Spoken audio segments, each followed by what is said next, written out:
Olá! Iniciamos mais um encontro e hoje vamos falar do nosso público, daquelas pessoas que nós vamos atender no tabelionato. Quando chega lá no cartório, o que esse público espera? Como vamos identificar a sua necessidade? Sou a professora Eliane Blasquezi, te convido para vir comigo conversar sobre este tópico.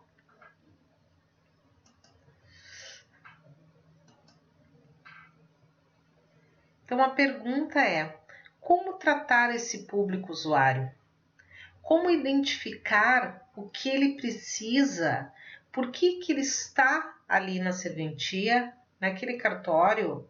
E como eu vou prestar as declarações, as informações corretas para este público usuário, para esse cliente? Quem trabalha atendendo as pessoas sabe que deve ter, antes de tudo, paciência e empatia. E quando nós falamos de serviços técnicos, onde as pessoas esperam esse atendimento especializado, essa responsabilidade é muito maior, porque ela espera que as suas demandas sejam solucionadas. Então, por isso que proporcionalmente, eu preciso estar muito mais preparado que os demais. Esse público usuário, ele vai buscar os serviços cartorários e ele quer ser atendido com eficiência, com clareza. Isso significa que temos que explicar para ele todas as situações envolvidas naquela demanda, espera que aquela questão que ele traz, aquele procedimento que ele está solicitando, seja prontamente solucionado, de forma técnica, de forma segura, de forma jurídica, de forma muito eficiente. Esse tratamento, como em todas as demais funções e atividades que são ligadas ao atendimento com pessoas, ao atendimento com o público, deve ser cortês, deve ser profissional e dentro daquilo que determinam os protocolos legais. Só que nós nos deparamos em algumas situações com aquilo que eu chamo de necessidade de utilizarmos a nossa bola de cristal. Isso mesmo. Já ouviram falar na bola de cristal em que se adivinha alguma coisa? Porque muitas situações que vão se apresentar, elas são muito complexas. E o cliente, ele não fornece as informações necessárias. Ou porque ele não quer, ou porque ele não sabe. Ele não sabe se expressar, ele não sabe identificar o que ele precisa e aquilo que ele quer que seja resolvido. E prestar estas informações corretas é muito difícil para ele. Por isso que eu sempre digo, em tom de brincadeira, mas que muitas vezes não é brincadeira. Nós temos que ter uma percepção muito apurada para verificar a necessidade daquele cliente usuário. E é óbvio que quanto mais nós conhecermos, quanto mais nós soubermos do nosso trabalho, muito mais fácil vai se tornar para cada um de nós identificar o que o nosso cliente precisa. Veja o caso de alguém que vai procurar o tabelionato de notas requerendo para autenticar um documento. As pessoas são leigas. Para elas, esses termos, autenticar, reconhecer, muitas vezes usam o termo autentificar, são sinônimos. Aquele funcionário atendente que vai ali atender a pessoa, que vai verificar a sua necessidade, ele deve solicitar de pronto que seja apresentado o original e a fotocópia do documento para ser autenticado. Só que muitas vezes, e digo para vocês, muitas e muitas vezes, o que o usuário precisa na realidade é fazer um reconhecimento de firma e não uma autenticação. Nessa situação, identificar o que ele necessita é primordial, mas é bem simples. Então, o atendente que está ali, ele sabe a diferença de uma autenticação e de um reconhecimento de firma. Mas tem certas situações em que aquele cliente, aquele usuário, ele vai procurar o cartório para resolver uma determinada situação, resolver um determinado procedimento que não é de competência da serventia do tabelionato de notas, como, por exemplo, ele vai procurar lá para registrar um imóvel, para fazer uma notificação extrajudicial ou algum ato que não é próprio de uma serventia notarial. É preciso que o atendente ou funcionário esteja atento e que ele tenha o conhecimento de identificar o que precisa o cliente. Olha, registrar imóvel não é aqui, mas procurar saber onde fica, como esse cliente chega no registro de imóveis competente, onde ele precisa realizar o ato, até para prestar aquela informação. Quando o cliente procura pensando em realizar um determinado ato jurídico dentro de um tabelionato, mas na realidade não é o que ele precisa fazer, é quando, por exemplo, ele solicita uma escritura declaratória, mas o que ele precisa para solucionar aquela sua situação, aquele seu problema, é uma ata notarial. São instrumentos diferentes e com finalidades diferentes. Então, nós temos que identificar, saber que dentro desse universo de procedimentos que são realizáveis em tabelionatos de notas, alguns deles não vão se adequar à necessidade do usuário e nós precisamos ter o conhecimento, estudar e aprender para que se saiba dar a informação correta, encaminhar ao instrumento correto ou ao local correto. Se um cliente comparece, por exemplo, solicitando que seja lavrado um testamento em que ele quer legar a totalidade do seu patrimônio para uma determinada pessoa, mas esse testador tem herdeiros necessários, o que deve ser feito? Deve ser informado, e aí já estamos em um nível de conhecimento um pouco maior. Deve ser esse cliente, para solicitar um testamento, ele vai ser atendido pelo tabelião ou por seu substituto, mesmo que o substituto, vocês já sabem que ele não pode lavrar, mas ele vai dar a informação de que aquela pessoa, se ela tem herdeiros necessários, ela não pode legar a totalidade do seu patrimônio em testamento, porque ele precisa reservar a legítima dos seus herdeiros, e se ele deixar todo o seu patrimônio, aquele ato pode vir ser posteriormente anulado. Então, tem que ser informado a ele que ele só pode deixar em testamento a sua parte disponível, porque se ele fizer do todo, não terá o efeito desejado e ele vai já fazer um caminho para litígios futuros com toda certeza. Dentre essas análises que devem ser feitas pelos atendentes, há a vedação de alguns atos que não podem ser contratados por instrumento particular, porque resulta na impossibilidade de reconhecimento de firma no balcão do cartório. Se é certo que o tabelião não deve entrar no mérito dos contratos feitos entre as partes, os contratos particulares, também é certo que deve-se estar atento para que não se valide com o reconhecimento de firma atos que a lei não permite. E no balcão, lá no atendimento, no tabelionato, é bastante comum que haja a recepção pelo atendimento do cartório desses contratos particulares em que não é possível fazer daquela forma, que a pessoa tem que ser informada, que tem que ser dito a ela que ela deve fazer uma escritura pública. Por exemplo, quando estão solicitando o reconhecimento de um contrato particular de compra e venda que tem por objeto um bem imóvel, mas que o valor do imóvel supera 30 salários mínimos. O Código Civil, ele traz uma vedação de atos particulares, de contrato particular, tendo por objeto o bem imóvel, se o seu valor superar 30 salários mínimos. Então, o que acontece? Nesse caso, é da essência do negócio a escritura pública para ela ter validade para poder ser registrada no registro de imóveis. Caso seja feito um contrato particular, o adquirente não vai poder registrar esse documento como um contrato definitivo.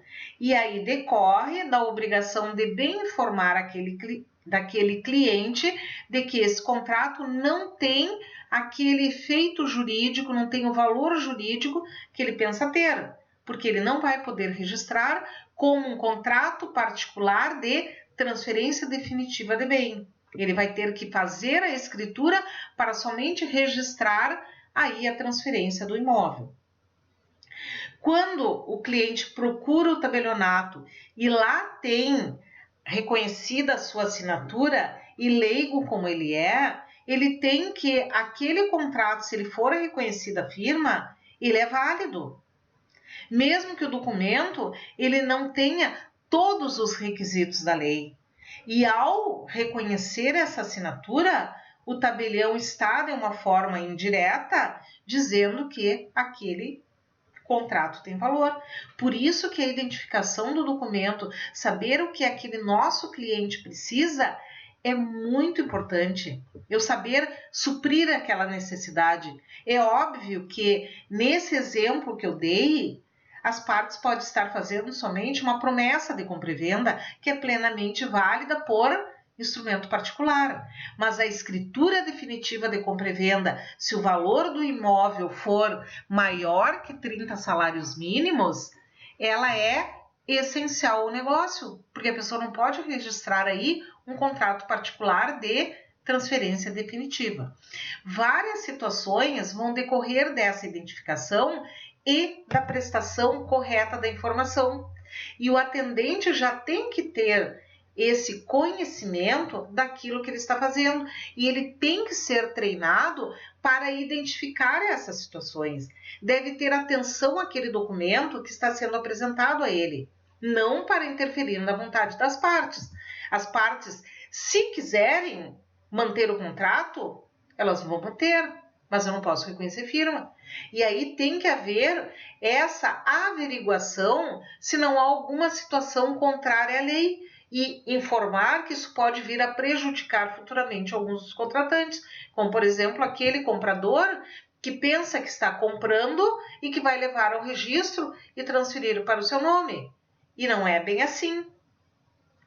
Outra situação bastante recorrente no tabelionato e que há que se verificar essas situações para o cliente também, e aí aquele atendente ou escrevente que está ali para reconhecer aquela assinatura, eles têm que estar atentos, é quando envolve pessoas analfabetas. E aqueles analfabetos que sabem desenhar o nome. Porque se vem um analfabeto para colocar a impressão digital, é fácil de se verificar e vai se explicar a ele que não há possibilidade de se reconhecer a digital ali. Como firma assim pedido. Né? Mas aquele que sabe desenhar o nome, às vezes ele sabe desenhar muito bem o nome.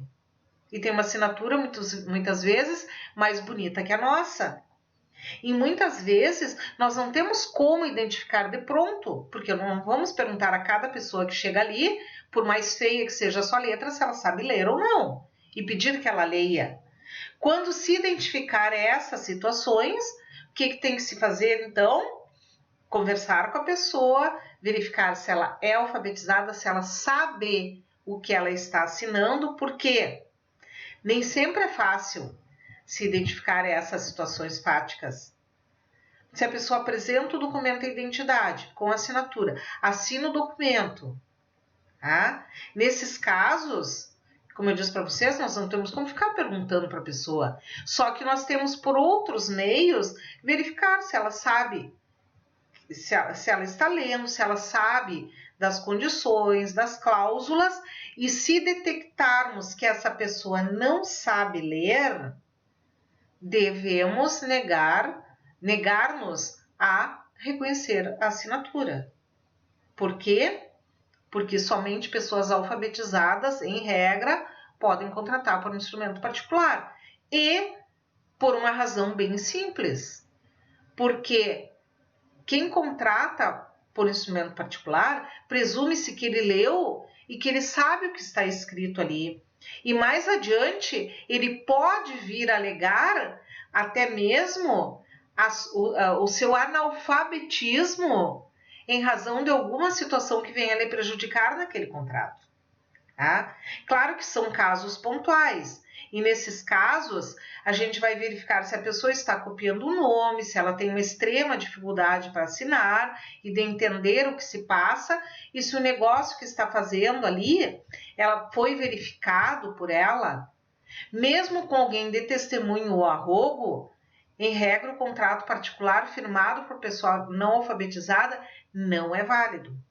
Então, nesses casos, não podemos reconhecer a assinatura. Lembrem-se, né? Presume-se que a pessoa saiba o que está assinando, porque ela sabe ler. Se ela não leu, foi porque ela não quis.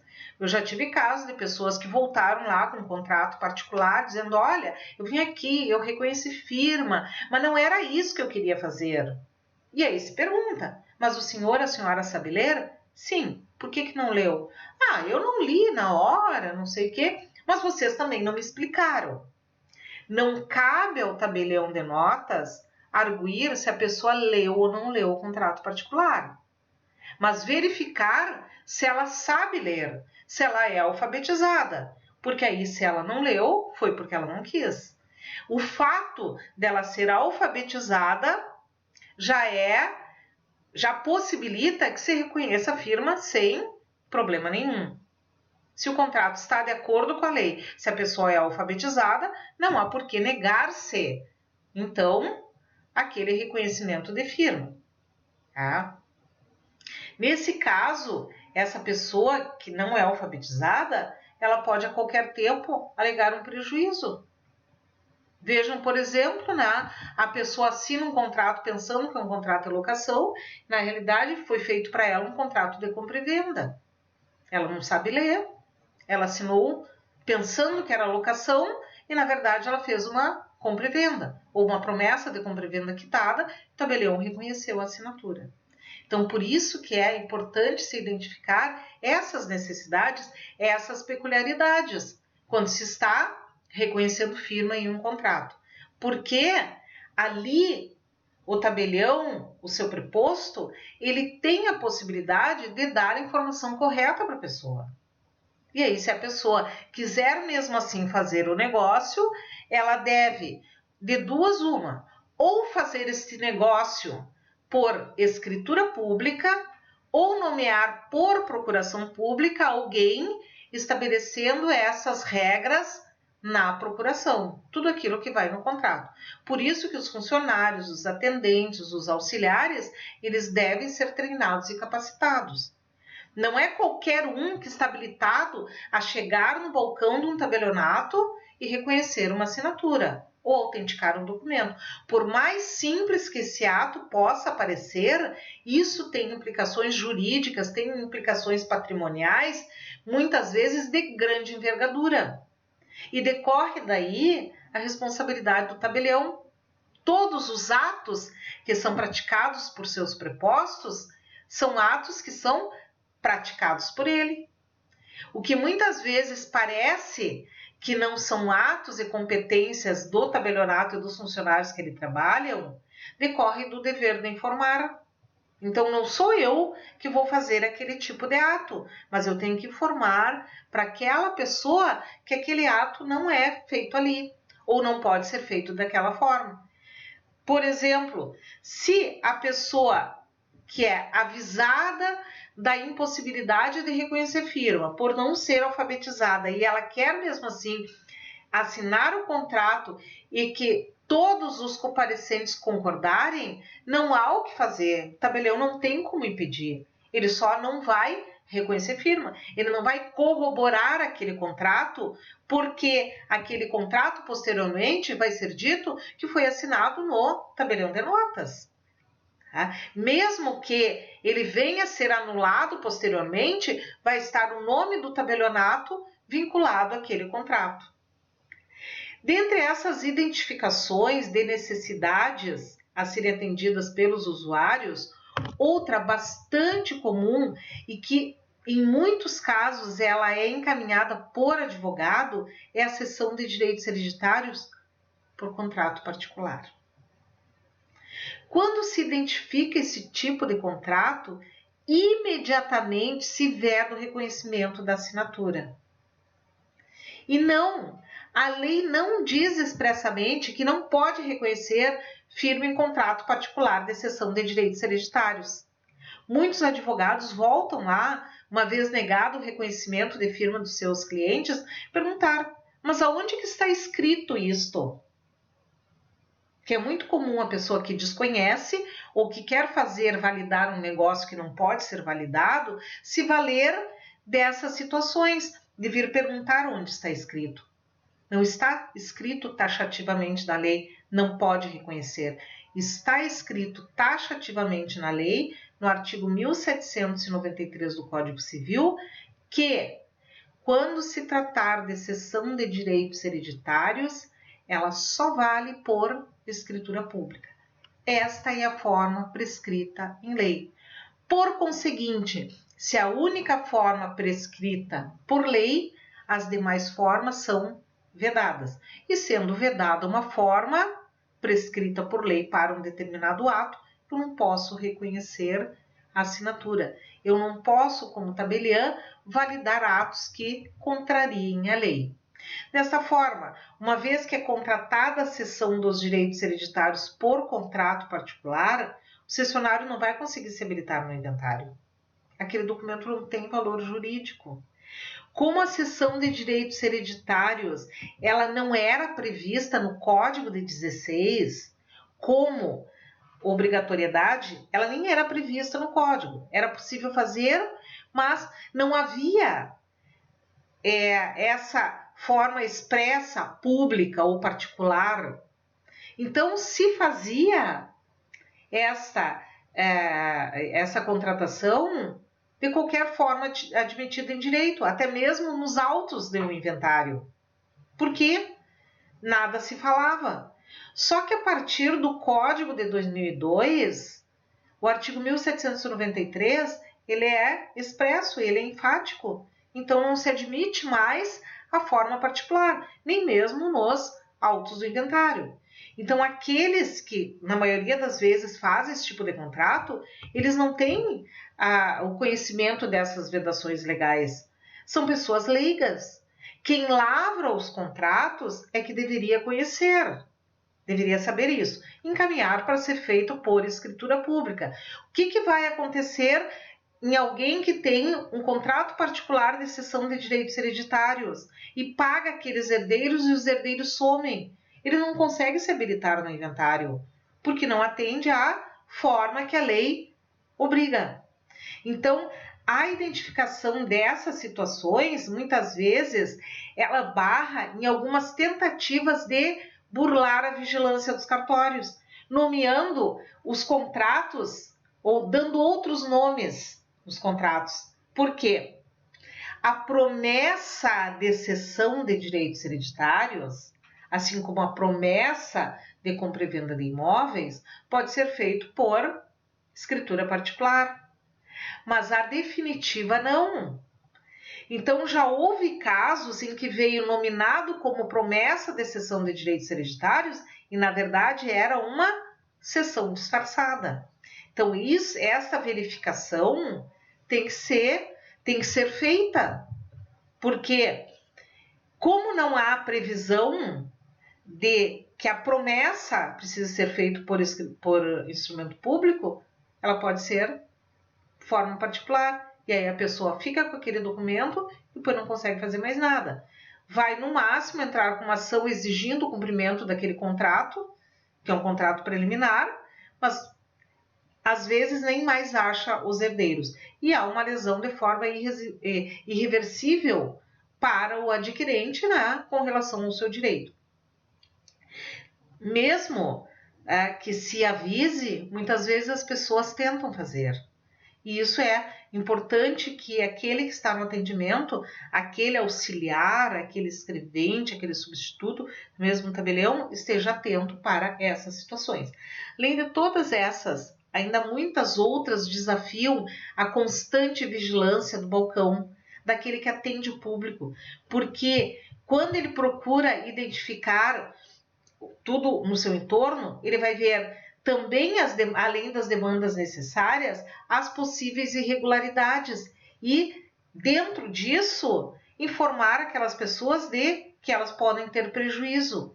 E esta prestação de informação correta, esse encaminhamento que deve ser feito para o setor especializado do tabelionato ou mesmo para algum órgão competente fora da serventia, é de suma importância e decorre daí a correta capacitação daquele auxiliar, daquela pessoa que vai estar ali atendendo o público. E aí vocês já vejam que é muito importante, há uma importância muito grande em se verificar essas situações e de se dar esse correto atendimento. Não só naquela situação, né, básica ali, mas ter um conhecimento mais geral para que esse usuário ele tenha ali no tabelionato uma fonte segura de informações, que ele saiba que tudo que sair dali, tanto documentalmente como a nível de informação, vai estar correto e que ele está protegido. E vejam, a responsabilidade de quem está ali na linha de frente como atendente, como auxiliar de cartório em um tabelionato de notas. Espero que vocês tenham aproveitado bastante todas essas informações, todo esse conhecimento e que vamos aplicar em nossas próximas aulas também. Obrigada pela presença de vocês e um beijo da prof.